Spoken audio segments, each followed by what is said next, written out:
importance of embracing expertise. But like, look, Jessica, who's in the audience right now, is a communications expert. But Judy, let me tell you about Judy, who's an SIV expert. You might think she's a State Department employee. You might think she's an immigration attorney. No, Judy's a grandma from Rochester, New York. She works with Keeping Our Promise.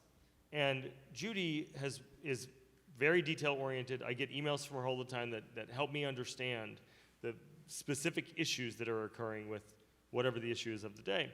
And she brought to us several issues. So we knew she interacted with the NVC a lot, the National Visa Center, which is in Portsmouth, New Hampshire. And we had an opportunity to go take a trip there, which was the culmination of, which acted as a culminating point for an effort that Jessica, who I mentioned earlier, led. But it was directed by the National Security Council. We approached the National Security Council based on information that Judy and others had shared with us that Afghans were getting a lot of conflicting information because of how well we'd all done getting Curtis and Mara and others to change process, to improve process. The messaging hadn't quite caught up with that process. So I went to the National Security Council team and I said, hey, could you direct somebody to take inventory of every communication to or about Afghans?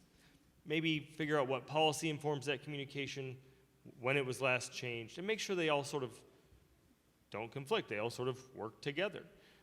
And the White House said, absolutely, we'd love to do that. And CARE got tasked with doing that, and it was a wild success. So we got to take Judy to the National Visa Center, and there were two really special moments during that trip.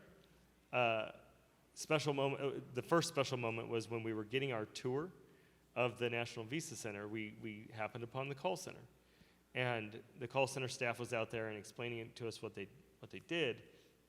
Judy asked a question, and because of the sound of her voice, one of the people recognized her. Are you Judy?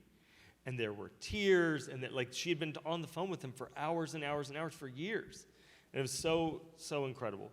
And then the other really special moment was we were having dinner, and Jessica gave Judy a preview of the updated messaging. And Judy cried because those messaging conflicts represented so much heartache, right? We'd gotten through all of the technical issues.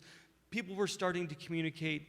Things were happening, but the messaging was so confusing that volunteers would have to tell vulnerable people who were going through the hardest time in their lives, trust us, not the government, on this.